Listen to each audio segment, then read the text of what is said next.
Every moment is unique. Think about it, you know? What I love to think about this is it's a puzzle. Pick the red pill. And each of every one of us is an integral piece. I show you how people represent. Once we're all together, All for one, so let's us see one for all. the big picture. Bring the pieces back together.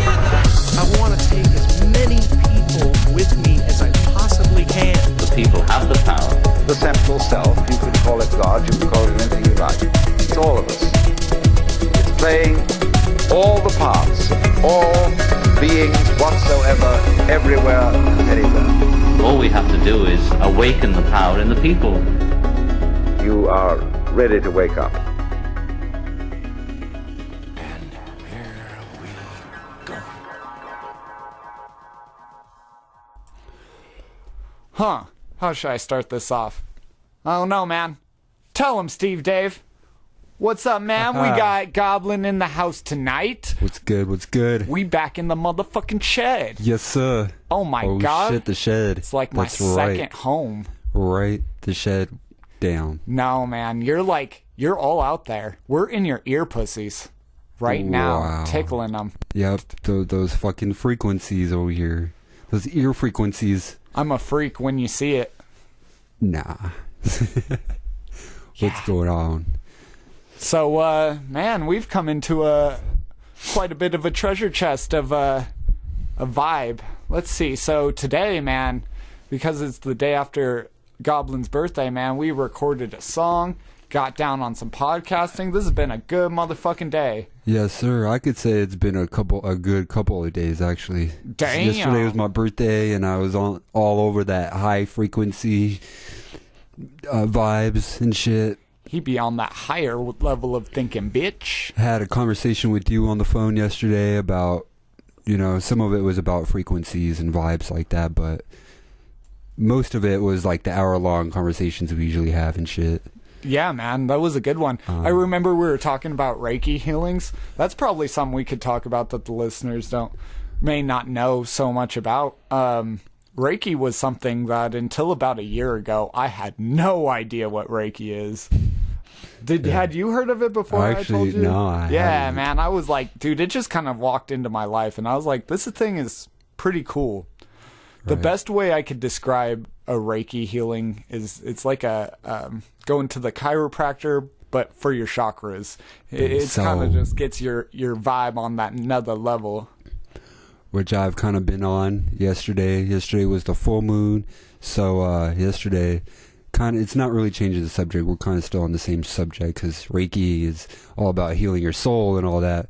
Just the physical way of doing it, right?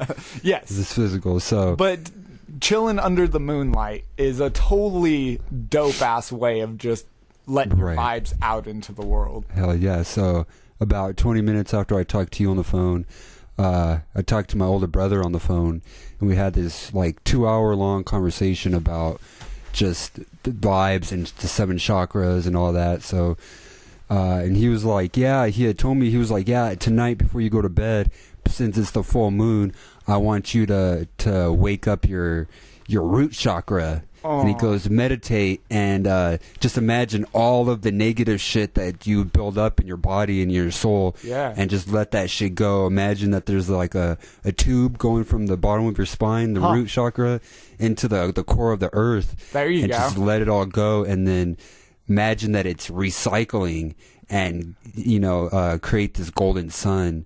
And then imagine you're pouring that into the chakra that's above your head. Oh, your crown chakra? Yeah, into your crown chakra. And that's when all the positive vibes will replace all the negative that you had taken out of it. So yeah, man. So I did Reiki. There was this girl I had met. I don't remember her name, but Zelda. I remember her as Zelda. I will forever remember her as Zelda. But ironic that you brought up the root chakra, because that was kind of where I had the issue as well. And when I was laying on the Reiki table, I had my legs crossed, and she was doing something above my legs, and she's like, I need you to straighten out your legs. Like, you have a hard time keeping your legs just straight. And when I did, she was doing this thing where it's like pulling needles out of your foot and like grounding you in, I don't know, a different way, because obviously I was laying on the table, I wasn't standing. Right. But yeah, the moment she did that, I remember feeling like a numbness going across my ankles, where it was like a warm and cold kind of tingly sensation. And man, after that, I feel like the next couple weeks, like 2 or 3 weeks, I felt good. Ironically, it's kind of like having sex. It's like you go and have Reiki, and then the next few weeks you're gonna feel amazing, but then you need to go back and do it every once in a while. Right. It's sort of like an actual chiropractor. You can't just go one time and be like, I'm good for the rest of my life. Yeah. I wish that's how it worked, right? You just like take a person and like twist them like right in the abdomen and just break all their pops into place, and then, Right. oh yeah, then you're good forever. Right, you're just good. Yeah. You're like passed out for 3 days because of the pain they put you through, but then you're good. Yeah, that would be actually pretty cool. So yeah, I was looking that up, and I'm sure you know about it, that the root chakra is all about like, so if your root chakra is blocked, then that's what gives you like all of your anxiety and all your fears and all that, so that, you know, when you do meditate or, That you know, makes do the sense. Reiki. Yeah, just because it's what keeps you grounded to the earth, like what keeps you Yeah, from floating exactly. away. It's your survival, the energies of your survival instincts on Earth. So, you know, when people get anxiety, that's fear, because we get the fear to survive. We feel fear to survive. We get alert. Death is the biggest fear. Or how does the quote go? The one that your dad had is our biggest fears of the unknown. Oh yeah. You know, I say that one to myself just like every once in a while. I think of that one. I'm like, that shit is dope. Yeah, It really is true. Like, just anything you don't know how it's gonna go, that's the biggest fear. It's like why we get public speaking anxiety, is because you don't know how that's gonna feel until you're actually in that Right. moment of doing it. Right. So it's like you're fearing what you don't know, but once you've gone through it, it feels different. Even if it was like a bad time, it feels way less bad after you've gone through Yeah, it right. You than get that beforehand. anxiety, that build up toward doing it, just like, you know, performing for the first time for you. You get those butterflies in your stomach, but as soon as you're going through it, you're like, oh, this is not as bad. Let's let's get onto it. Oh yeah, that's how you've got to do it. It's like, I think everyone feels that jittery, but it's like you kind of just accept it, and I feel like you could do a few things with it. I mean, you could let it define you. You could just be fearful all the time, or you could face it and overcome. But the third type is like a person who always thinks that they're on top of everything. That's wrong too. There's like a middle ground to everything. Right. Everything in moderation, including moderation, I should put. Yeah, that's very true. And the change coincides with the unknown. People fear change because change is coming out of your comfort zone, and you don't know what's going to come out of the other side of change. So no matter what the change is, you know, like getting sober or changing your daily routine, getting up and exercise, it's all change. Yeah. Speaking of which, man, something I wanted to bring up on this podcast is you've been sober now, you said 9 months? Yep, the 22nd. And your birthday will be 10 months. Damn, dude. That is an insane long time. Like, 22nd, oh my yes, sir. God, bro. There's no way. I mean, I could do it if I need to, but fuck that. I don't know. It doesn't sound like a fun time. Yeah, that was a big change for me, because like yesterday was my first birthday since I was like 15, 16 that I didn't drink at all. Damn. So that was a huge change. So yeah, it gets scary. And it was really scary when I first stopped drinking, because I didn't know what it was like. Right. I was afraid more of like the withdrawals and all that. So I was really scared going into it, but like you said, the more I went into it, the less scary it got, because now I'm like, okay, now I know what to expect on a daily basis. I could see that. I'm sure the first few weeks were the biggest hell. What was I going to say with that? Is that, I mean, me myself, I didn't quit the drinking, but I can drink about once a week and be okay. One thing that a lifestyle change that I've made recently is I've worked out and jogged a lot more, and that makes me feel amazing. So now that it's been getting warmer outside, I've been going outside to do it, but when it's not warm outside, I've got an elliptical, and man, I tell you what, even doing like 30 minutes on an elliptical or a treadmill, and you're drenched in sweat, you're getting all those toxins out of you. It just makes you feel better, just in general. You get what they call a runner's high. And that's a real thing. I don't know if you guys know this, but Eminem, he's 11 years sober, I think he is. I know he had or so we think, because of his video. Right, in his video. He could be drinking hand. or not drinking, we're not too sure. So I'm pretty sure he just did that to market to the new generation, because every teenage kid drinks. Yeah, they could just be apple juice or some shit that he's chugging down. Yeah, but... I'm sure he's not actually. But the video we're talking about, for those who don't know, is that new Godzilla video, which is a fantastic video, by the way. Yes. But yeah, he's talking a lot about alcohol and chugging alcohol, and it's super ironic. He passed 10 years. I'm pretty sure that was about a year ago. So he's right about 11 years sober. But you think at that era you would be trying to, like, convince people that sobriety is the right way since it's helped you. But on the other hand, he's just like chugging bottles of alcohol. It's like maybe he's just trying to market to the youth.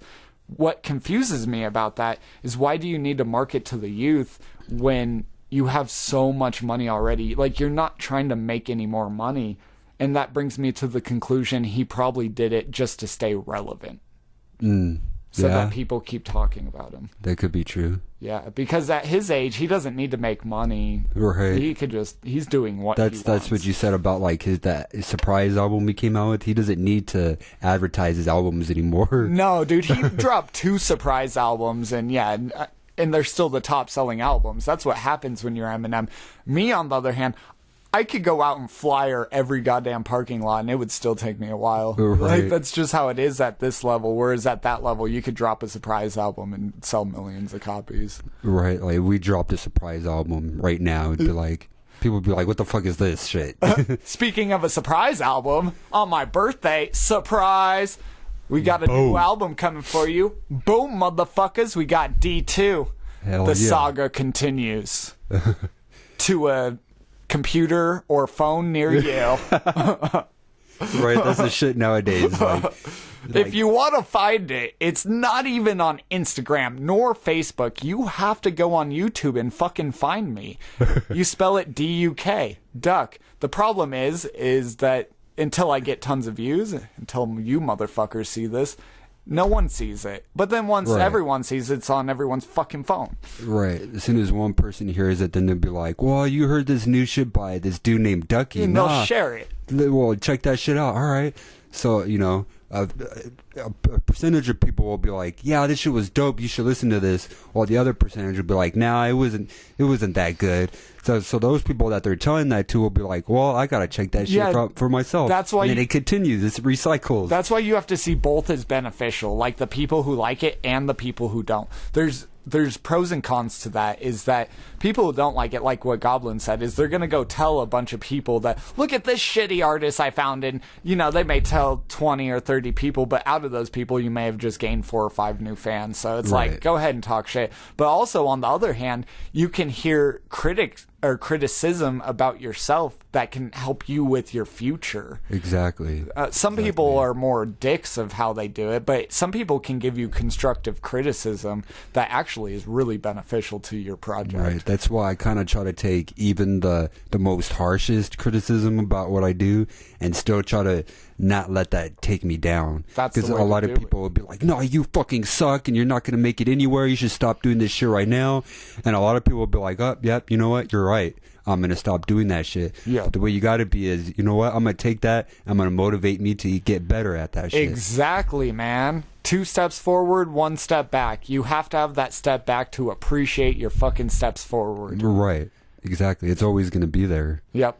And the sooner you get that through your head that you can't get rid of that 1 step back, that's like first step into things becoming easier, is just allowing yourself to not be perfect and be okay with that. Right, Because exactly. no one is perfect, Exactly. and that's why trying to be perfect actually is harmful. You can't go into the music scene or, you know, whatever kind of scene you're getting into, with that fact, like, I'm gonna be perfect at it right away, or I'm just gonna suck all the time, because it takes practice. You know, it's just like everything that you have to learn how to do.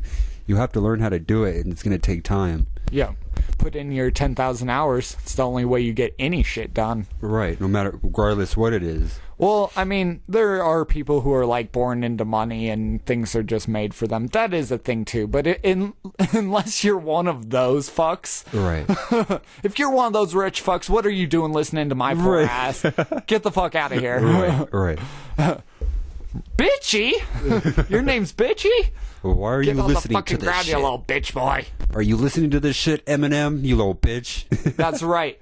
Hey, old man Rivers, zip it or I'll break your hip. We're gonna fucking take over this game. I'm gonna come all over this bitch. You come all over that shit. Everybody from the 303, pull my motherfucking dick out and swallow me. Boom. Boom, motherfucker. Oh, man. Dude, that fucking song we got down on today. Oh, I'm so excited to release this one. This one's gonna be a good one. So yeah, like I woke up this morning and it was pretty much my track for my birthday, because so January and February was kind of like my 2 months where it was kind of, you know, into my mind, where I kind of started thinking about, this is where I kind of wanted to start doing with my life, is start, you know, healing my soul more and getting into the awakening my chakras. And then This is that Goblin I do like. And then so a few days before my birthday, I actually started talking to this girl named Mila. Shout out to Mila on Facebook. Oh, Mila Kuna's in this bitch. No. Mila Rose actually is her name. Oh, I went shit. to high school with her, and she's all on this Reiki higher type, you know, vibrations and shit. And just talking to her, just her like replying to me on Facebook, it gave me like this really warm, like fuzzy feeling where I'm just like, Yes, wow. bro. And so I had been Yes. talking to her for a while about it, and then that's when I realized. And then it was my birthday where I'm like, I'm really gonna get into this shit. So what my plan right now is doing, I thought about this last night, is that for the month of March, I'm going to, for the rest of March, I'm going to focus more on awakening my root chakra. And then April, and then all the way till like September, each month dedicate that month to each chakra. There you go. Yeah, I think that's a wonderful plan. Dude, oh man, that's ideas right there. Excuse me. But man, doing that for a full month is like just focusing on it and finding out how to make it better. I think that would be the way to go. You could honestly make that into a musical idea. Right. I would be so down on that. You do 7 tracks, the 7 chakras. Right. And then spend like X amount of time just focusing on that chakra, everything about it, everything about yourself with it, and then put it onto a musical track. Right. I'd be with it. I've heard of people doing the zodiacs, which is cool too, but dude, the chakras is where it's at. Right. I actually found out yesterday, I didn't know about this, because I knew I was an empath, but I didn't know that water signs were naturally empaths. And my brother had told me, because he's a water sign too. Oh yeah? Which is Scorpio is the other water sign, right? No, Scorpio is not a water sign. I think it's a fire sign. The other water sign is the sign that he is. And he was telling me that I have it in my bloodline, that we're naturally empaths, that we're actually naturally psychic empaths, that we have it in our blood. So I thought that was pretty cool to learn. Nice. Yeah, I think I should, or how do I say this? I'm like speaking for the whole here, but I think a lot of people who think like-mindedly like us came from a sort of background of magic and Right. or at least oneness with the earth, if you want to call that magic. That's what I consider to be magic, is there's like energies all around us. Yeah. That's all you're really seeing. This is the Matrix, and Right. we're just seeing a different version of each other. Like, it's all one person viewing it several different ways. And so it's like, I feel like everyone has a touch of that magic in them. It's just more about how deep does their realization in their magic go. Because the more deeply you realize your magic, the more harness you can grasp on that magic. And then it can be passed down from generation to generation. So if you Right. come from a line of people who have harnessed this energy, then you have someone who's awake or woke, if you want to go there. Right. And I'm not saying like, yeah, because like you said, like passing down through generations. So yeah, like naturally it is in my blood, but ultimately it is up to me to get more into it. Like, because it's more in my blood, that I'm a higher chance of, like, when I do practice it, it's gonna, come out even stronger than that. But I still have to, put in the work to awaken those and heal my soul. It's not going to just come naturally. I wasn't born, like, all my chakras are aligned, and you still got to put in the work to do all that. Exactly. That, as with anything in life, you can Right. only get better by doing it more and more. Yeah, very few people start out being amazing. Those are prodigies. Like, when you hear Mozart created a symphony when he was like fucking 5 years old, Right. you're like, that's another level right there. Some people are just born good, but for the rest of us, it'll either take time or it's just not meant for you. But that's up to you and your choice within that activity. Like, Right. I've chosen within myself to never put down the microphone. So I will only get better because I will do it more and more. And then I'll know all the tricks and all the this and that. Like, right now there should be a camera on us. I pretty much Right. have that set up. It's almost there, but it's just about bettering it and furthering it to the next step, the next generation. And then ultimately what the goal of life is to take yours as high as you possibly can and then have a kid so you can give all that knowledge to someone else. Exactly. I mean, you don't have to. You can pass that knowledge on to other people as you go. But when you end up having a kid, that kid is a reflection of you. So only if you are right within yourself should you be, like, fully ready for that. 'Cause, I fully agree with that. but, yes. sorry, that brings up a whole different point.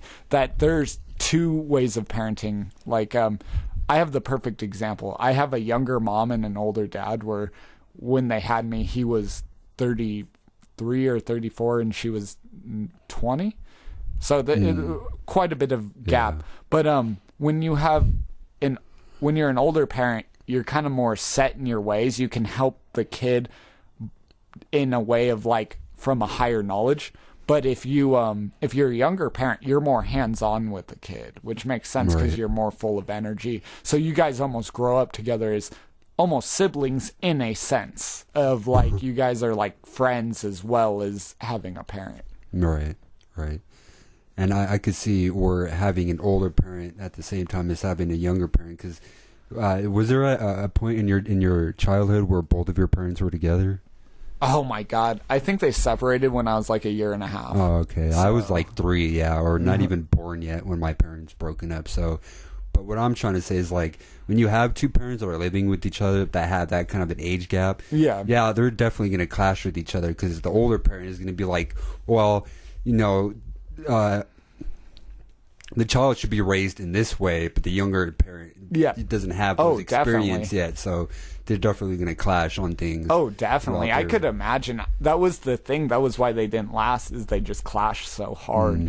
They were good for a moment, but I mean, ultimately they were good parents. That's what I'm the most proud of.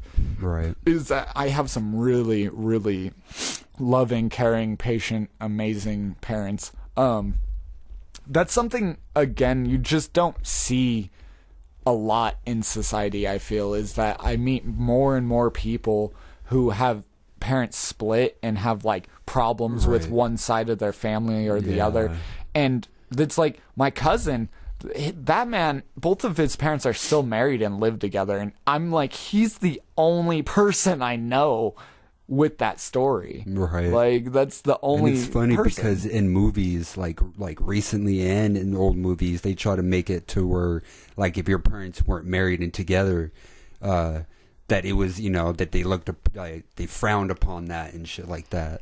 Oh yeah, dude, that was only like probably 40 or 50 years ago, where you were looked at as like a whore if you didn't fucking stay with the one person and have the kids with the one person, and that was just your destiny, was to this one person. I think thinking of having like a 50 or 60 year marriage from our day and age is like almost impossible. I think honestly the moment the internet came out, that went to hell, because now all those inner secrets are out there. That's the problem. Is, say you like had hooked up with this girl or something, you still have her profile on your profile, and then new girlfriend finds ex-flings on your page and is like, who is she, and starts messaging her and yada yada. It could become a whole dramatic thing, whereas back in the day all they had was people, and like your phone was at your house, so if you left your house you were now invisible to the world. The only time you could get caught is if a story was told about you, like, oh my god, I saw that dude with that chick. But now girls are getting mad at you for something that's not even real. It's like, okay, well, I did something with this girl way back in the day. I exchanged my Facebook with her, or Instagram, or whatever the fuck, Twitter, and yeah, now it's getting me in trouble again. Like, what the fuck? Very easily too. Like, just them catching like you liked a picture of another girl or something. Yeah, exactly. That's a better example. Another girl, or But yeah, there was, I don't know how it kind of coincides with what we're talking about, but like, how long Kurt Russell and, just her name just passed my mind. I could look it up. That's one thing we do have, is the internet. Right. On the bright side of the internet. See, the bigger the gift, the bigger the curse. That's what I always say. Didn't have internet right here, we could be spending like 10 minutes. Who the fuck? Minutes, like, so Kurt Russell's wife is what you're saying? Yeah. Let me look. Russell wife. Look, it's like the first. Goldie Hawn. Oh, this one says Season Hubley, but you're right. He was married to Goldie Hawn. Well, actually, that's what I'm trying to say, is that they actually didn't get married. Oh, really? They've been together since, like, because I read like this long article about them, and like they were friends back in like the mid 70s, and they did like a few movies together, and then they kind of like broke apart and had like their own. They got married to other people and had their own kids, and then like in the 80s they came back together. No way. And had their own kids. How do I not know this? Yeah, this is a good story. But like Goldie Hawn was never like for marriage with Kurt Russell, because she was like, if they had gotten married, she was like, they would have gotten divorced by now. That's a thing. There's something about that paper. That's another thing to do with marriage. Not just the internet, but just that paper of like binding you. It's like, right. Honestly, I've Gives you heard that sense of like dominance toward someone else. I own you. Yeah. And if we split, I take half your shit. Right. And I saw like the divorce that my mom and stepdad went through, and that shit is not easy. That shit took like a few years to get finalized, and that's if you're not if you're not married, Dude. if you're just together, you could be like, we're done, bye, and just leave, and that's it. That's right, man. I've said this before, and I'll say it again, man, but I got out of my situation as good as it could have possibly been. Like, I still sometimes get sad over my past situation, but in a sense of relationships coming to an end, it was as good almost as it could have been, because there was no kids, there was no house that you had together, we had minimal credit cards, we didn't have you know what I'm saying? It was like, when we split, it took a matter of months, like 2 months, like literally at most, and in those 2 months we saw each other once.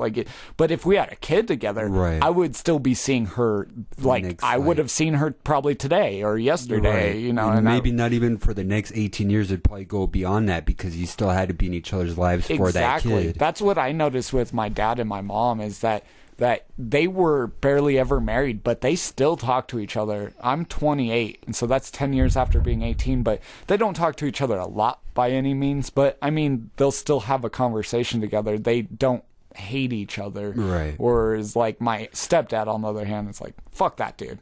Right, and it's like, yeah, like, I'm saying, like, your mom probably has to deal with that with your stepdad because of your younger siblings. Yeah. Just like my mom and my stepdad, because my two little brothers, and my stepdad was a horrible person. And Fuck stepdads. Growing up, just a horrible childhood. I'm just That's a whole kidding. other story. There probably are good stepdads out there, but I don't know yeah. how that works. It's like every person I know hates their stepdad. And like because of that, I still have to, or you still have to even hear about him. Yeah, exactly. Even if we don't even have to see him or talk to him, we still have to hear about him in some way or another. Oh, dude, that dude's just showed up. We were playing frisbee or football or something like that, and my stepdad just showed up out of random at my mom's house. Yeah. That was an awkward moment because he always does this thing where he tries to act like he's always been my friend. Right. I'm like, why are you acting like we're buddies right now? Like the last 15, 16 years never happened. He's like, oh, I still got the same cell phone number. You should call me. We could go to the bar and have a drink. I'm like, I've made it abundantly clear that I'm good on that. And I want to be honest right now that I don't like my stepdad. I don't hate him because that me too. Growing up, having that childhood that I had, it made me into the person. Yeah, into the person that I am today. Yeah, dude. And I'm not gonna, hate is a very strong word. I don't hate anyone right now. I dislike a lot of people, but I don't hate anyone. I think love and hate ride a fine line where, like, people I love, I can still think of things that make me feel like I hate them, but overall, I love them. That doesn't mean I'm gonna be your friend and call you up on Father's Day or whatever. Like, I can forgive you and and just move on with my life without having to talk to you. I think half the battle with conflict is if you have a conflict with someone, instead of approaching it in the moment of being super heated about it, is take a step back from the situation. Take a day, 2, a week, whatever you need, and just think about the situation from all angles and then face the situation head on. I see what we do a lot as human beings, and I'm guilty of doing it myself, is talking shit about other people. But then when we're in front of them, we're like a different person. Right. And it would be more beneficial to be honest. But the thing is a lot of times being honest is very brutal and harsh. And so it's not something that's fun to do because it can cause even more conflict. And that's not what you're trying to do. You're being honest to show them, this is how I feel about the situation. Right. And then you get into that where, like, you fear being honest because of that. And honesty could go a long way.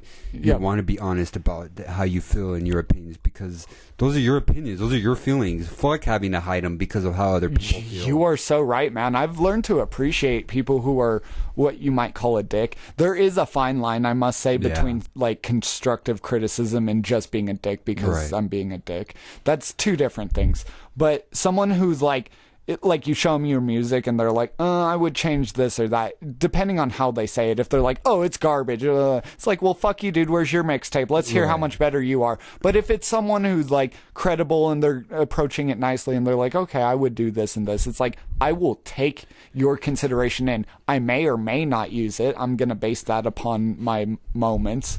But at the same time, like, I appreciate someone who's going to come to me straightforward and say the shit straight to my face. I've always appreciated that. Instead of being like, oh yeah, your shit is great, your shit's fantastic, while at the same time they're keeping from you like how they really feel about it. Like fake fans. Yeah. Yeah. Like that fucking Tom McDonald fake fans. Right. Oh man, dude, that got on a deep rabbit hole right there. That was good shit. Yeah. All right, we're back. Yeah. Oh, dude, we watched that fucking Jay and Silent Bob reboot. Oh, yeah. Oh, my God.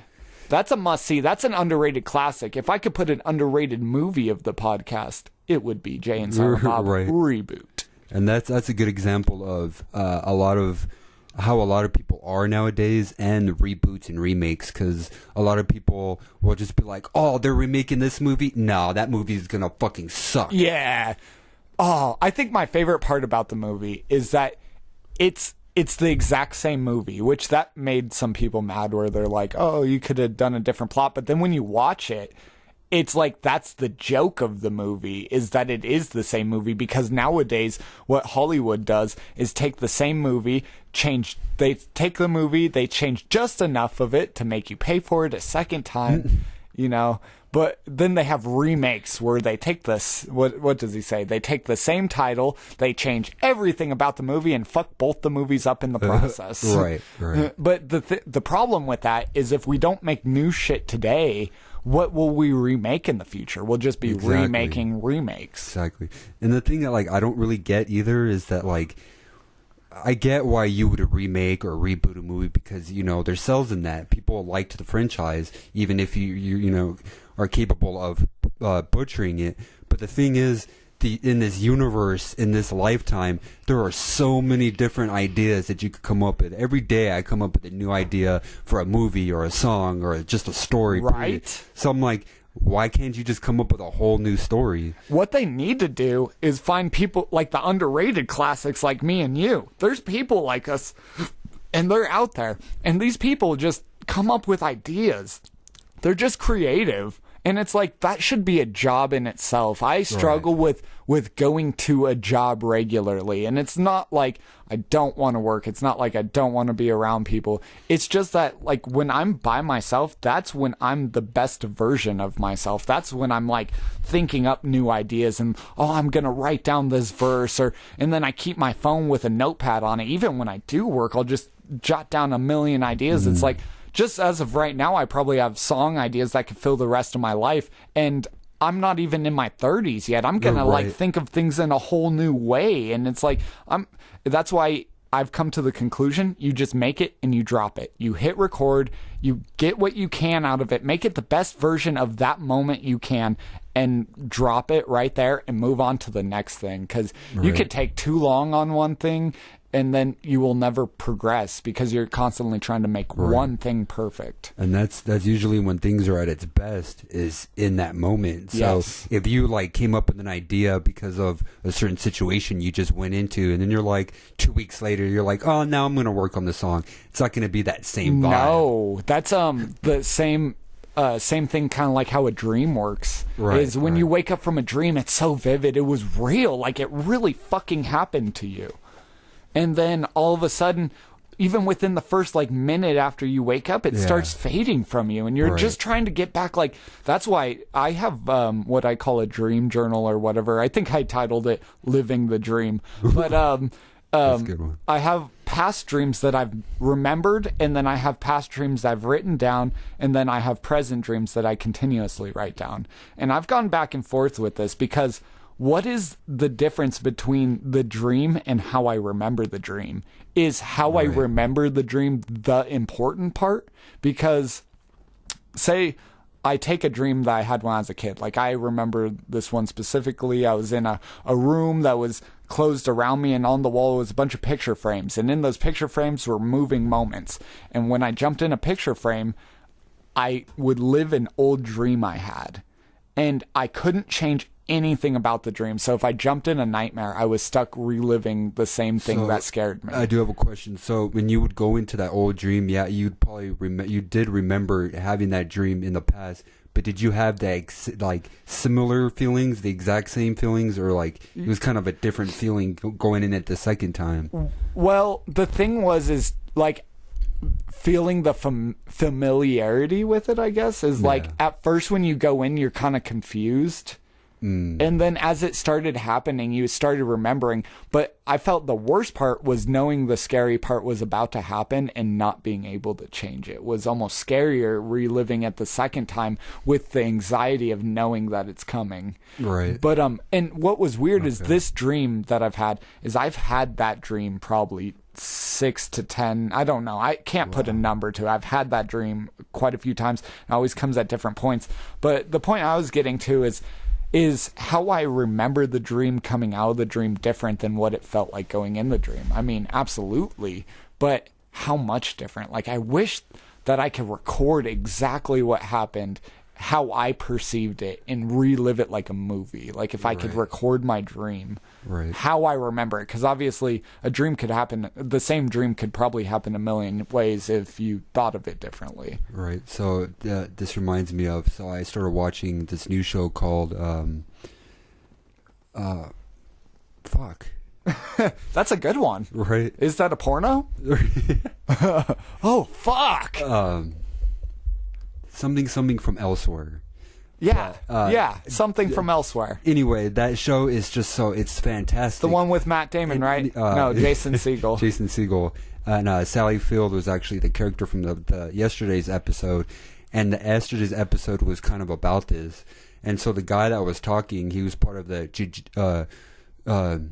Jejune Institute, which is like the corporation of the two sides of the the game that they're playing. Okay. And he's explaining, and he goes, memories. He goes, the memory you had in your past, you remember it now, but it's different how you remember it now. Yeah. And then tomorrow, if you remember it again, you're remembering the memory of the memory. It's like playing telephone. That's my only thing with remembering dreams. It's almost like playing telephone with it. It's like, how different is it really? But I like how I remember it, so it's like I want to hold on to that.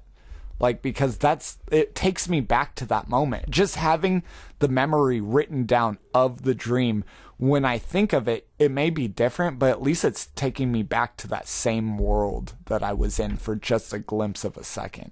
Because me writing down that dream of being in that place with all that picture frames, now when I think of it, like, I can go back there in my mind. Whereas maybe if I hadn't written it down, I could have just forgotten it and never thought of it again. And then it's just a lost memory. Whereas now it's a kept memory. Where, like, if you didn't write it down, you kind of have that, like, that feeling where you're like, yeah, I do remember that, like, this person was in it, but you don't exactly remember, like, what happened in the dream. Right, compared to if you wrote the dream down, then you put your mind sort of back into that. It's not going to be the same exact feeling, but it's like a dream within a dream. It's like Inception, bitch. Right. Oh man, it's that contra Inception. Stupid. Oh god. But dreams. So I remember when this is a very real thing that happened, and I saw it visually, so it blew my fucking mind away. But when the Aurora Theater shooting happened, I remember Diamond telling me, she goes, I had a dream about this. Do you remember me telling you about this dream? And I was like, kind of, like, I didn't fully remember. I remember you waking up and telling me, oh, it was crazy.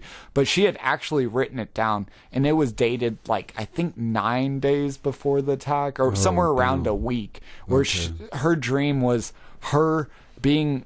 or she was running towards the mall with a group of people all running, and they were in fear of something. She thought that something was coming after her. She wasn't really sure. And then it was like her being at the mall with all these other people feeling confused and being all freaked out. And I'm just like, that's so real. Like, how the fuck did you feel that moment before it happened? Which brings me to the next thing of, like, what is time? Right. There was her psychic powers coming through, because wasn't she a Pisces, or she was a water sign too, yeah, right? Exactly. Yeah. And sometimes, like, you don't even know when those can come out. Like, I guess anybody can have those, like, have those powers deep within. But people are more honed to it when you practice doing that more. What it comes down to. You're more honed to it, and I think she was in tune. Yeah, definitely. No, I've always thought that. I always told her that too, like, for sure. I'm in tune, but not like that. I'm more in a fantasy land. That's, I guess, what comes. So I was born right on the cusp of Pisces and Aries, where, like, every once in a while I can get signs of Pisces, but mostly I'm in Aries, which is the birth of the cycle, whereas Pisces is the end of the cycle. And they say why Pisces are more psychic is because they've kind of gone through the motions of all of it before, whereas someone who's Aries is someone who's on the birth of the cycle, someone who's still excited about everything, whereas Pisces tend to be a little bit more, like, calm, because they're wise and they're older. Like, if you were to put it as a person, an Aries would be a baby, whereas a Pisces would be an old man. Okay, I could feel that. I'm a Pisces, guys. I was born right on the cusp. I'm the fucking alpha and omega. So yeah, you get the balance of both. Yeah, I'm just And barely in the into the Aries side. So I'm right at the birth of spring. That's what they base it on.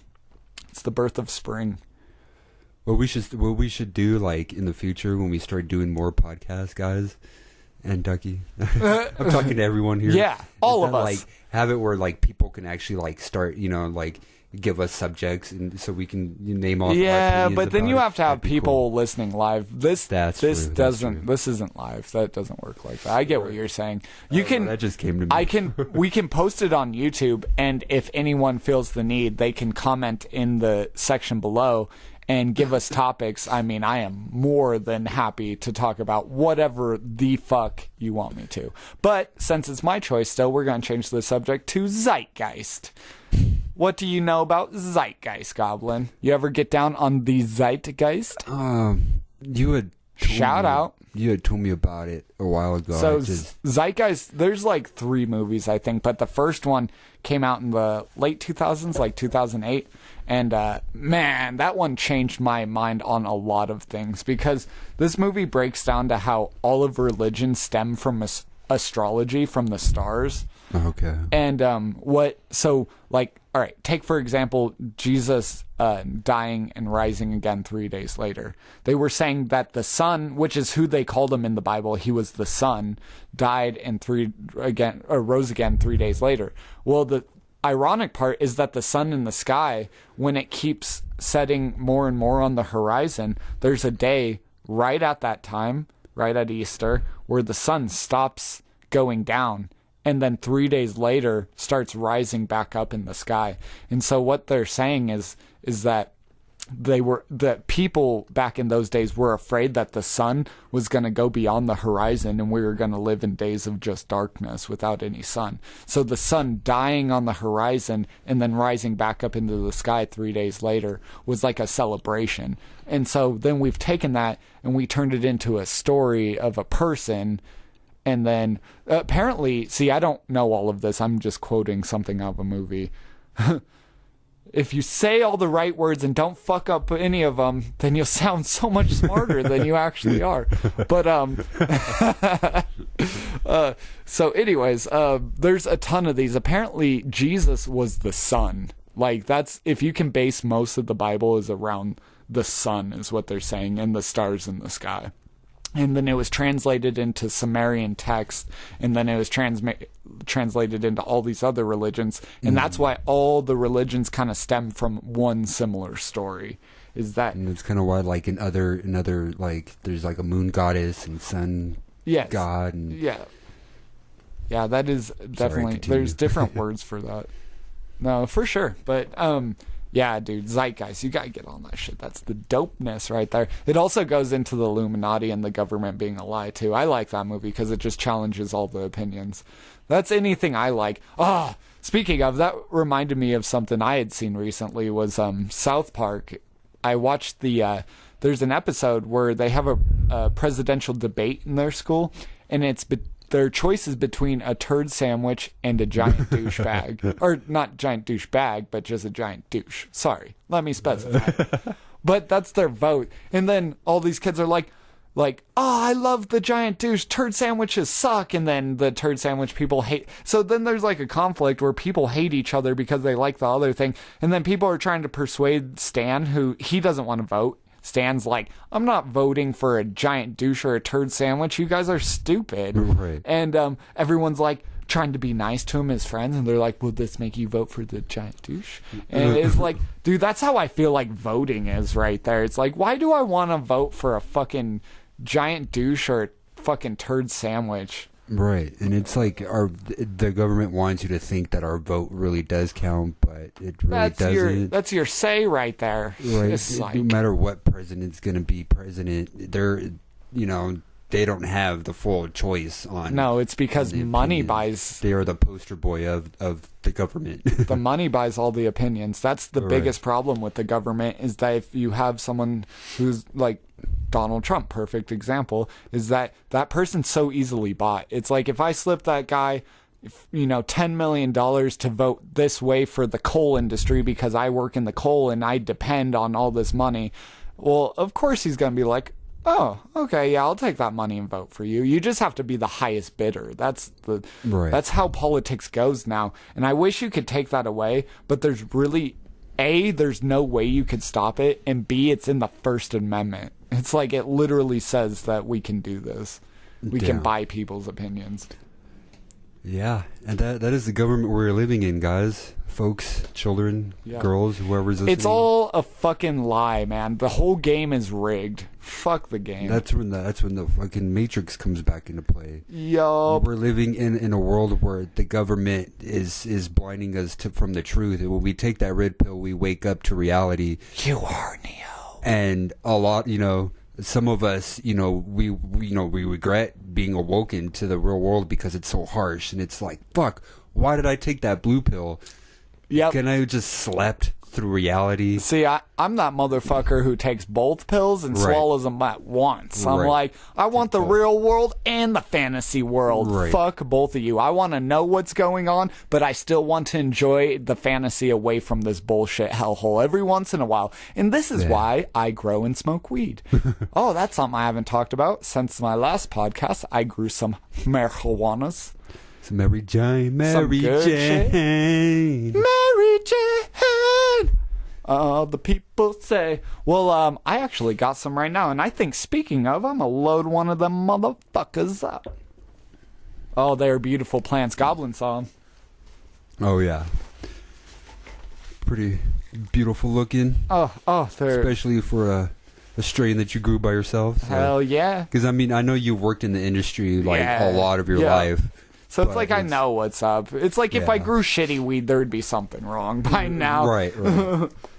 That's kind of the expectations. Like, I've grown weed for so long for other people. If I couldn't grow it for myself, there'd be something wrong. But regardless, I got my own setup, and I got the dankness. Hit a duck up. Quack quack. Come get as high as duck is. Fuck this. Oh, yeah, buddy. Ooh, it's so beautiful and crispy. Are you going to hit any of the marijuanas, Goblin? I know you've been off the drinking, but lately you've been off the marijuanas to get yourself a job. Yeah. Not too sure. Get more in tune with myself. Yeah, that's what weed does, dude. It gets you in tune, bro. Actually, it gets some you really people. fucking high. Yeah, it depends on your tolerance and your mindset. Yeah. I feel very heavily that it makes you very creative. Where when I've used marijuana just to write a verse for music or work on a beat, that's the best use for weed I have. It's like smoking weed is cool or whatever, like getting high is fun, but putting it to use, because I get quieter when I'm high, but then I Right. also have better thoughts when I'm high too. So it's Yeah, like, I it's a mean, I used to balance. be a social smoker, smoke all the time with my friends in high school and shit like that, and then I became more of like a loner stoner. And I'd smoke by myself. The right lonely before stoner bed. tends to free his mind at night. Yeah, it was usually at night. Spark up.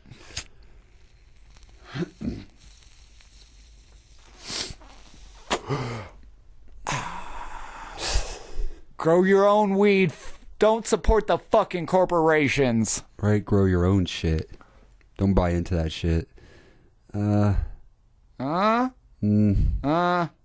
good, bro. Oh, okay. Well, then I'm going to torch this shit. This is all me. So, yeah, we're talking about higher powers, higher frequencies, just different realities of a life. That's what getting high is you get a high above all the lower frequencies. That's what it does. It raises the frequency. We get higher frequencies up in this bitch.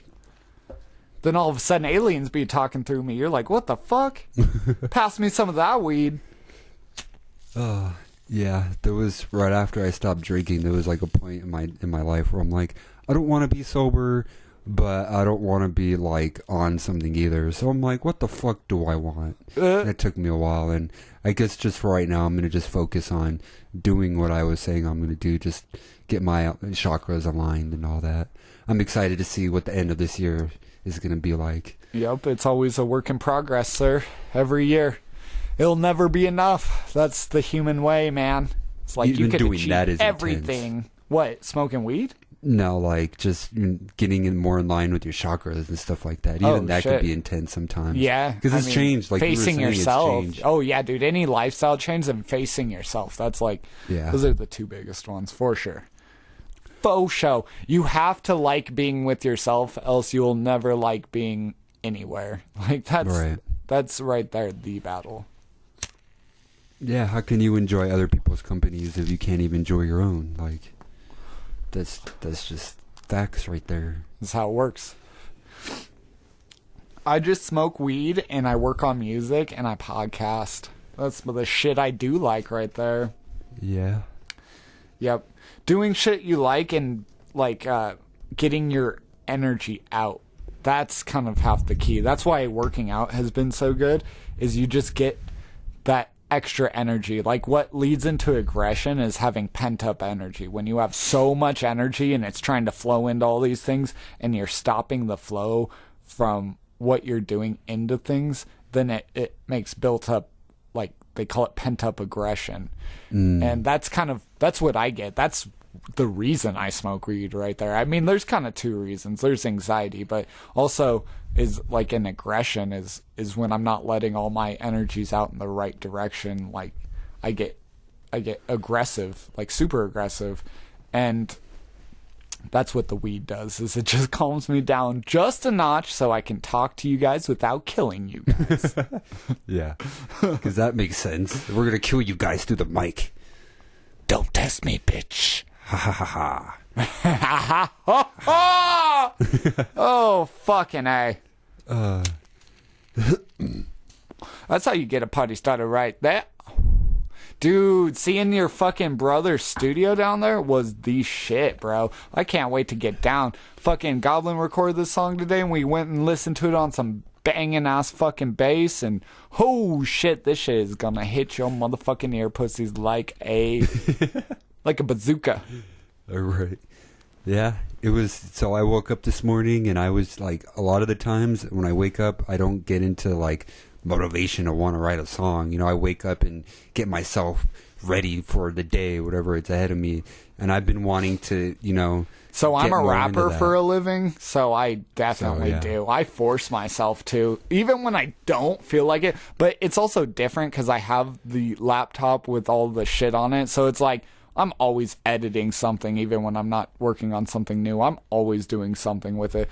When I pull myself away from the computer for a while, I start feeling, ugh. Like, that's the best way to describe it, is it's just like, ugh. It's like, life is kind of cool without music, but music is what makes life worth it.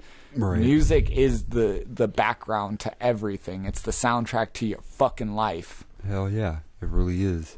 Because the songs that we're making are from our life experiences. That's what I'm saying. This is my soul. Blood, sweat, and tears, and cum all over you. You guys are going to see. What you guys are going to hear in the song that I'm going to release, or the song that we're going to release, is a lot of the vibes that I went through during my birthday. So I was cool. You know, I woke up this morning and I just, bam, I went to YouTube, you know, because I don't have the setup yet to make my own beat. So put on this spiritual we do the po' boy beat and just, bam, and I just put out all of the vibes and energies I had from the day before and put it all out on paper. It was orgasmic. It really was. To my ears, to my throat. Yeah. So there's something about documenting your life. Like, there's just a satisfaction to it. Whereas, like, even if no people listen to me, like if 0 people listen to this, it was just me and you in this moment, at bare minimum, when I'm 60 and my life is like lame and shit sucks because everything, it's like a car breaking down, you're just like over everything. At least you have these. Like, these are real moments, and now they're captured. Right. And you could like play that back and just sit and laugh to your goddamn self. But what's better is now that other people get to share these moments with us. Other people get to be like, man, what fucking idiots those two are. I love it. Can't get enough of it. Listening to that shit. It's like crack cocaine up in my veins. Right.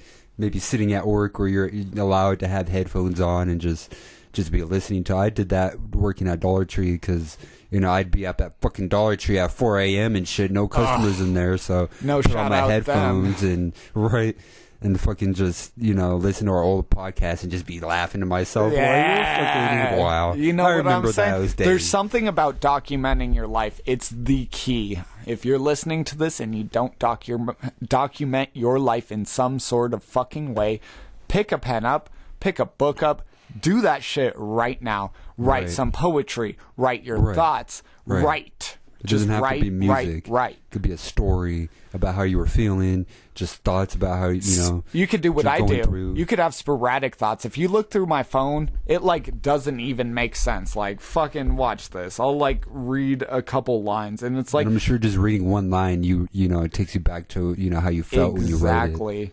Like I said, right here, there's exactly 173 titties on this mountain right now. That was what I said walking up to Keystone. I was like, I bet you there's exactly 173 titties on this mountain right now. And then I was like, ha, that was good enough to keep. But then also it comes down to rap, but then it comes down to like deep knowledge. Like, I have the illusion of choice. It's like, all right, a perfect example is a mom telling a kid, you can take your bath either before or after dinner. It's like, you already know what's going to happen. You know, that kid's going to take that fucking bath. But you're giving them the illusion of choosing when they get to do it, which makes a person happier. And I feel like life kind of breaks down to that. Is like we get this illusion of choice. Like we get to live our lives differently, but it's all kind of the same. It's just how you perceived your journey. Right. And so, yeah, I did that in my notebook. I want to read just a little bit. Go for it. So when I had first stopped drinking, I think this was about a couple weeks after, I actually walked to the park. I went to go look for jobs at first, of course, but then I was like, okay, I was productive for the day. I was walking around with my notebook and sat at the park and just, started writing about how I felt. That's what's And this up. part is about going to detox. And so I was like, first of all, I never thought, that I could make it this far. And so 3 weeks without it. But then I did, and I started with me going to detox for 3 days and 2 nights. Being there with no beer or cigarettes was very intense. But I also realized that I didn't want my life to turn out like half of those people there. They were all at least 10, 15, 20 years older than me, and most of them were still drunk or on other drugs. The first night I was there, as I laid in my bed in a room which I shared with 4 other guys, I couldn't sleep at all because they were all snoring very loud, all at the same time. Jesus. And I couldn't wear a belt. I didn't have shoes on, so I'm walking around. Oh, I thought the you were halls. talking about the belt because you're going to strangle him for snoring. I Oh, was like, no. oh, damn, Goblin's a No, little but like badass. just walking around those halls, and having to hold my pants up in just socks. It was a whole different just experience, and like me just reading it out of the book, like I did, took me back to that experience that yeah, day. Exactly. It's all about ELE. You know what that is, man? Everybody love everybody. ELE. I love how you just shouted that. You know what that says? Everybody love everybody. Always. God damn it. We up in this bitch. We live in your head. Yeah, that does remind me too of about a month after I stopped drinking. The universe really did test me, and one of my friends came over, and I hadn't seen him in 7 or 8 years. Damn. For him to come over after that long. Yeah, I could after me imagine and that not would be drinking interesting. for a few months, he came over with a full ass bottle of those big Oh, bottles. you're talking about of oh, vodka, okay, yeah. Chris. Yeah. And like the whole day, he came to my house around like 2:00 in the afternoon, and he ended up drinking that whole bottle. And not once did I drink out of it, and not once did I even care. There was a few times where I was even left alone Dude, with the bottle, and I haven't said it enough, dude, but I'm proud of you for doing that. Like I said, I don't even know if I could do that. That's fucking awesome. And which is weird too, because like. But I was we were gonna talking say, so about dreams. Chris, dude. So Chris, that night Yeah. I fucking came over. I Oh, joined man. you for this because you told me he was in town and that he wanted to kick it. I was like, fuck yeah, I'm down.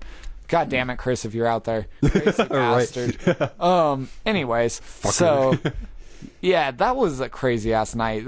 He got super drunk, and Yeah, by the time you came, it was like Yeah. already dark, and he had like almost finished that I bottle remember, I think I brought a beer, right? Like a tall can or something like that. I think so. And he was trying to give me shots, and like I was good, but he drank that whole fucking thing. Poor guy was like sick and throwing up. I was like, by the time I got there, dude was Yeah, not and then there you gave him anymore. a dab, and he was done. Oh, that's right. I killed him. done. So here's a rule of thumb, is that if you're drinking and you have not been smoking weed and you get super fucked up, don't hit weed. Yeah.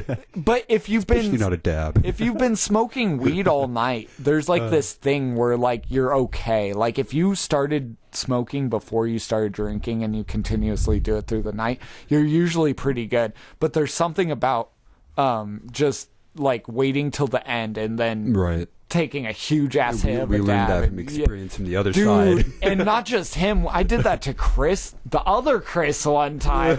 I said that out loud, and I was like, "Wait a minute, Chris too." Diamond's brother. Oh, okay. That dude got so drunk at our apartment. Dude was just shouting out randomly. I Oh, I remember remember that. I Yeah, remember that. I put him to sleep in the room, and we went out on the balcony. And we could still hear this dude in the background through the window going, "Lil Wayne, nigga!" He was like, "Oh my god, dude!" Wow. He was just getting down. He would like spaz out and just say these few things. I forgot all of them. I wish I could remember all the things he was saying, but the one I remember was the Lil Wayne one. Lil It's just Lil Wayne. And so at one point we took this dude and threw him in the shower and then turned the shower on, and dude, he was like, we had that filmed. That was such a funny ass moment. And then I remember when I put him in the bed, I was like, "Hey man, you're gonna need to drink water." And he's like, "Nah man, I need another beer, man." Right. Like, And yeah, it was like, no. yeah, that's what this kid needs right now. And so I went and grabbed him a soda, like an orange soda, or maybe I had a dark soda. I don't honestly remember, but I remember cracking the soda and giving it to him and being like, "Here's a beer." And he like starts chugging from it. He was like, "Fuck yeah, like that was good." Oh my god, he was like so young and so wasted. I love that kid though. He made me laugh so much. But to bring it back to the point is that's what that happened. Is he had just started drinking and he hadn't smoked weed yet. He had smoked weed once or twice, like not much, and he hadn't drank much, and he got super drunk because he's drinking 4 beers to our every one. I swear to God. We're like, "Dude, you just cracked your 4th one? I'm halfway through my 1st one." Anyways, beside the point.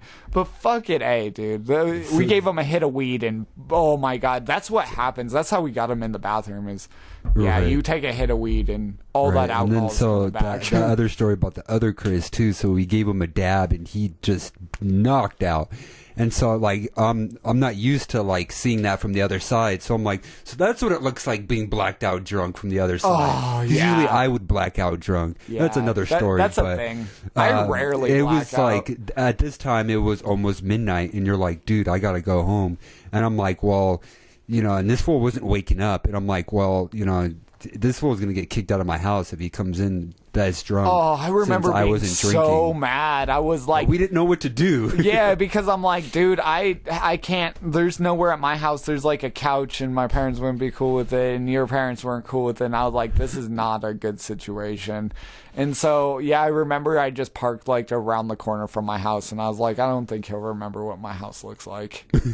I felt bad, but I'm like, he will find his way out of this mess. Right. Like, I feel bad. I wanted to park in front of my house, but I was like, yeah, I don't want him waking up pissed off at me. I'm like, I don't want to carry your ass in the house right now, dude. You can sleep it off in the car, and I'll leave everything unlocked. Right. And some water for you. Like, I mean, no offense or anything, Chris, but I mean, like, you weren't exactly thinking about the end of the night either. You had this full-ass bottle coming to my house, and finishing it off, polishing it off like that, you're gonna get fucking blacked out, especially taking a dab, so you should have thought about that a little more. I probably shouldn't have handed you the dab. I'm notorious for that. There's this one kid who think he was 18, want to say. It was his first dab, though. He walks up to my car, and we're at a party, and I didn't know he was the younger brother of a guy at the party I knew. Didn't know this at the time, but I'm in my car, and we're smoking, and the dude comes up, and he's like, "Hey, man, he says, 'Are you guys smoking?' I was like, 'Yeah, man, jump in.'" And then it turned out he was asking for a cigarette, but we already had our dab stuff out. We're like, "Oh, well, I thought," because, I don't know, you didn't ask for it, like, "Can I have a cigarette?" You're like, I don't know. Anyways, so beside the point, dude gets in the car. I'm like, "Yo, you smoke weed?" And he was like, "Oh, I have a couple times." I'm like, "Have you ever dabbed?" He says, "No." I'm like, "Oh, dope." And so I give him his first dab, and everything was good. He like coughed a little bit. Everything was good. And then it came back around. I was like, how are you feeling? He's like, oh, I'm not high yet. I probably should have known, but I was like, fuck it. Let's do it. The little devil horns came out, and I was like, hey, bro. And I, like, gave him a dab, and this dude fucking coughed his lungs out. And I remember when we walked back to the house for the house party, we walk inside, and dude makes it like 5 feet in the door before turning around, running back outside, and puking all over the front patio, like all over the front porch, all the way down the steps, just the whole fucking thing. And then he got taken home by his older brother, who I knew. And at first he was all mad, like, who got my brother all fucked up? What'd you give him? And I'm like, dude, it's cool, man. It was just weed. Like, I just got him high, bro. And he's like, oh, okay. And then he walks him back home, and he comes back over, and he's like, man, he was like, that Ducky kid is cool. I was all worried because he came back, and I was like, dude, is he okay? Like, he's probably never going to smoke weed again because I just gave him such a horrible experience. Apparently he was like, yeah, man. I'm like, I bet you nowadays that dude smokes. Right. And it's all because of me. Good going. Because of the duck. Now he's all into the He weeds. didn't duck, and so now he will duck. He's a duck now. Quack, quack, bitch. Part of the hurdle. Yo. Yep. So that's basically how life goes this Right. day and age. Yeah. So A that's lot of the stories that we used to have, or the parties that we used to have at your apartment. I remember that one party where I was like, Diamond was like chilling in the room with a bunch of people, and you kept leaving, and I was like, all right, I'm drunk, that but I'm like, all right, I'm gonna take care of this party. Dude, I'm so glad that came up. Yeah, dude, that was a fucking shit show. That was like the worst party I ever had. I mean, it was fun, don't get me wrong, but oh my god, did that shit derail quick. Diamond invited a bunch of her friends from 24/7, I'm pretty sure, and it was like to be honest, it was like a group of black people, and they all invited more people who invited more people, and that's what ended up happening. I found out later. I didn't know this going through this, though, because I had like a group of my homies, including Goblin. I was like, hey man, I gotta go get... At first I was like, I gotta get alcohol, and so I left and brought back alcohol, and there was like a few more people here.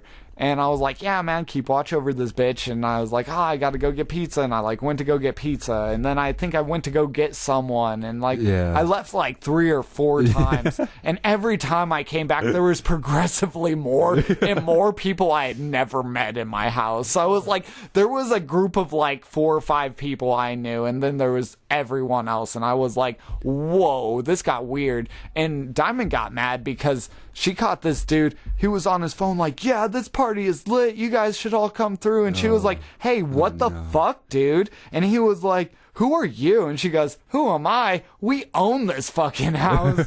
And I remember it hit like, I think it was like 2 o'clock in the morning. I was like, everyone's got to get out. I like turned down the music and did one of those. I had to like stand up and be like, all right, now everyone, you don't have to stop the party. You just can't do it here. Right. Like, you got to take it the fuck And that was outside. always like the difference between throwing your own party and going to someone else's party. Like when you throw your own party, you have to take care of that fucking party. Oh, God, yes. When you go to someone else's party, you're like, fuck it, let's party. Let's get blacked out dude. drunk. I learned that pretty quick. But I do like having parties at my house when it's under control. Like when it's people... I mean, usually when you throw a party, it was usually more of a kickback, or it was people that we knew. Dude, that's what I'm about. And on this next level, I'm gonna be doing music now. So that's gonna be the thing, is I want a place where I could record music and I could be like, come chill in my living room as I bump my music and we all get fucking turned up in this bitch. But that's just how it is. There's a lot of... It was always like I remember this one party where it's like, it was a party from high school is what I'm trying to say, but it's like just like little tiny details can like overcome the whole vibe of a party. So me and a group of my high school friends were planning on throwing a house party at this house that it was abandoned. There was no furniture, no one lived there. But when we got there, we discovered there was no electricity in the house, no running water. So there was what was this? A house from the past? Yeah, there was just a large group of us going in there, and then after we just realized that there was no electricity, we're like, well, fuck. So we're all just getting fucked up in the dark, And it ended up like all the girls ended up crying and causing all this drama and details like that could just switch the whole vibe of the party to everybody has drama and people are crying. Dude, vibes are so contagious when it comes to that. I mean, think of that time with John in the forest when we thought the cops were there. That was such a contagious vibe for a moment. I was like, yep, I'm not going home. I'm never going to see my mom again. And I was sitting there looking at the situation and looking at John like, I see both of your sides. Like, I don't think there's cops there, but I see what you're saying, John, and maybe there could be, and I'm just not seeing it right. Right. Well, and then me, like I was so tripping out that I didn't see it from the other side. Yeah. I saw where John was right. There's cops up there. So, all right, here's how this worked: is that we were tripping, and my car was blue, and the lights were red, and they were flashing red, white, and then it had a blue hint because of my car. So when you look up on the trees and the light that's flashing on the trees, it looked straight up like cop lights on the trees. My problem was, so John saw the cop lights, or what he thought as cop lights, and he ducks down, and he's like, oh God, dude, there's cops here. I don't want them to find us. And I was looking at the campsite and at what John was seeing in the sky and at John, and I was like kind of confused because from my view, the campsite didn't look like a campsite because there was no campfire. It was just the flashing light. So I'm like, maybe there's cops there that I can't fully see. They're behind trees or something. Right. Like, maybe he's right. That was my thing, is I was like, dude, like, I don't know for sure. But the thing was, is he was like, dude, if our girls are up there getting busted, we should chill down here because we're fucked up. And I'm like, well, if they're getting busted, they're fucked up too. We should at least join them, at least, like, to help and be part of it. Like, I get what you're saying. You're like, save our own ass. Let's not get in with the cops and shit. And I get that. But I was like, no, dude. We got to deal with this. And that's why I felt that way. Because at one point, I don't know who said it, but one of you guys said, fuck it. I'd rather get lost in the forest than go to jail. And in that moment, I was like, fuck. I'm never going to see my mom again. We're just going to get lost in the fucking mountains. I don't Tripping. I don't remember who said that. I might have said that, but fuck, dude. It's all these memories in my head. It's like if I got the key and unlocked my head and it opened up and I fucking went in there and took all these boxes of memories I have shit for days. Like, this shit is dope. Everything in my head. Key. Yeah, so that was another thing I wanted to bring up, is the fucking that lock and key show. So we've been getting down on that. We got that season under wrap. We got the fucking comic books going, and dude, that fucking, it's the concept of what it's about. Like, I mean, we can't spoil too much, but if you haven't seen it, go watch it, because the concepts from it are amazing. Just the different powers you can get from these keys. I'm like, I love this shit. Right. Definitely check it out for yourself. Yeah. And if we're saying check it out, then, it's pretty good, because, we're all into that type of shit. Yeah. That's just how it goes in the fucking world of Goblin and Duck. Dispatches from Elsewhere is the show I was talking about with Jason Segel. That's another show. Wait, what's it called? You said Dispatches from Elsewhere. Dispatches from Elsewhere. That's another show. Check it out. I don't want to spoil too much, because you just have to watch it. I have another shout out. That's funny. We do a lot of shout outs. That must be my thing. Anything. So the movie Freaks right now is on Netflix, and holy fuck, I watched that last night. Blew my fucking mind. Like, it's better to go into that movie knowing the least about it as possible. Like, that's what I did. Honestly, it was funny because I went to go look up what it was about, and one of the first things I read was, this is the best movie to know nothing about. And I was like, good enough for me. I closed my phone. I watched the trailer, and even watching the trailer and going into the beginning of the movie, I was still confused. So even if you just watch the trailer, but just go into the movie. Just watch it. That shit it'll is be confusing, level. And then you'll catch on. It's a really good movie. Yeah, I like movies that make you think, and they're original, and it plays with the multiverse a little bit. I'm into the multiverse. No, I'm literally one version of myself out of like a million versions of myself. This is the best version, motherfucker. Right. Motherfucker. I mean, there has to be other versions of ourselves. There has to be other realities. There has to be life I want to get into that kind of right now. Yeah, that sounds good. There has to be The life Infinity Stones. out there somewhere else. We can't be the only living things in this fucking whole universe. You know how big that shit Nah. is? We don't even know how big it is. Yeah, no, dude. That thing can go on forever, which means that could just be a star that's a star in another galaxy that's inside of an old man's balls. And, Right. I mean, who knows?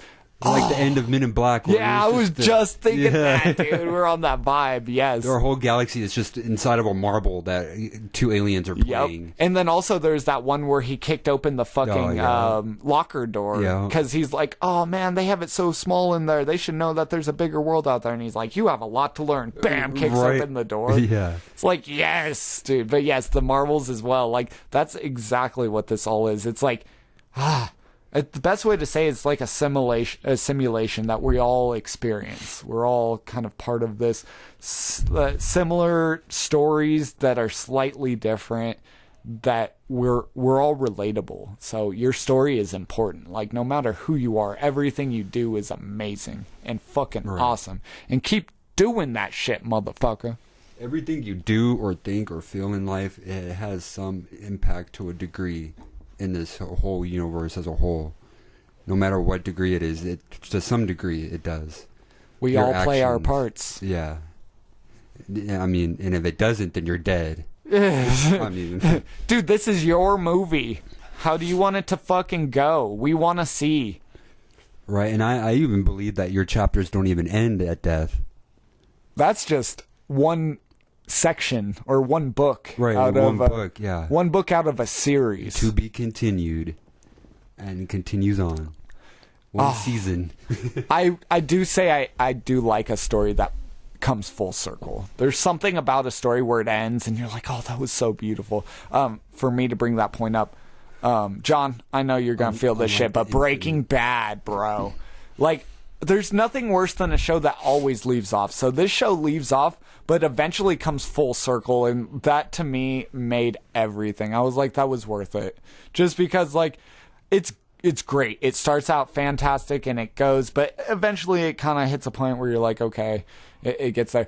And they keep leaving off for more and more, and then eventually it just comes full circle, and you're like, bam, yep, that's how that shit goes. That is the story of that. Right. Love it. I haven't seen that yet, but I agree with that concept, because a lot of movies have that, like, just say even just the Resident Evil franchise. Like, they started off, you know, underground, the raccoon, and then it went out around the world, and then the very last final chapter was right back in Raccoon City. Oh, it just bitch. went right back around. Yo. Full circle. Full circle. We got this, bitch. Boom. Boom. Aw, dude. Our fucking... Oh. Boom. Did our fucking handshake like motherfucking juice. If we had videos for the podcast, you would have seen it, but Yeah. just visualize what we were doing. Oh, man. You have no Take it idea in until your you own see opinion. it. It's going to be more beautiful than blue steel. The golden sun. Oh, man. This has been a motherfucking great time. Holy shit. Can this just go on and on forever? Right. Yes, it can. To be continued. It really could. It really could. It really fucking It's could. really up to that person, us, or whoever, to keep going with it. Anything could, well, yeah. I mean, yeah. Yeah. Yeah, bitch, yeah. Yeah. All right. And with that, motherfuckers, we out this bitch. Goblin up in this bitch. Yeah, whoop, whoop, boom. Fucking goblin. Duck up in haha. this bitch. Quack, quack. Boom, bitch. Let's get this puzzled. We on the rise.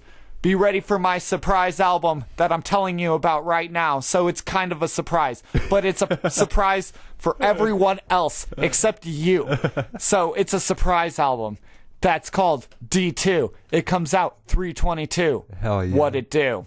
Stay tuned for new tracks coming out. My new track, our new track, Higher Hopes. No, it's called High Hopes. High Hope. Get it right.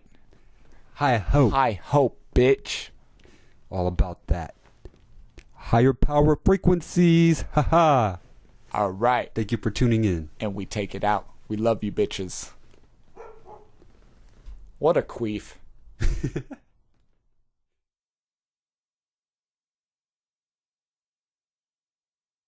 We ain't done yet, motherfuckers. This shit goes on and on and on and on. You can't think that we actually forgot about the underrated song of the podcast, did you? Check it out. This is The Prayer by Grizz. Enjoy.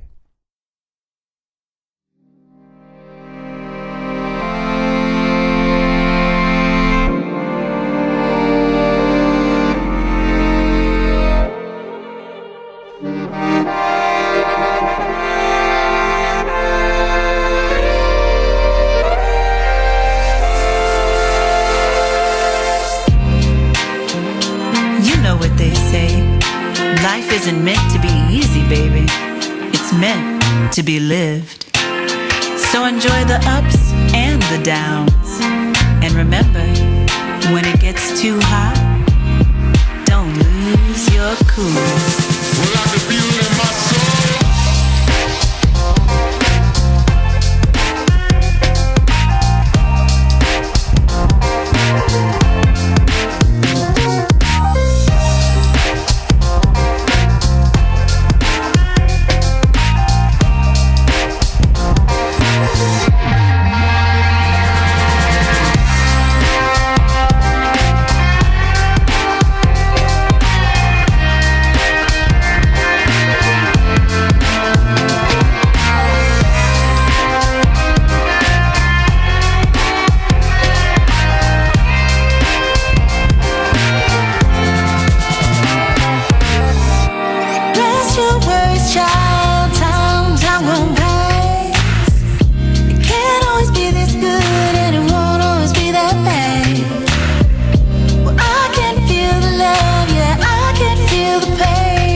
day.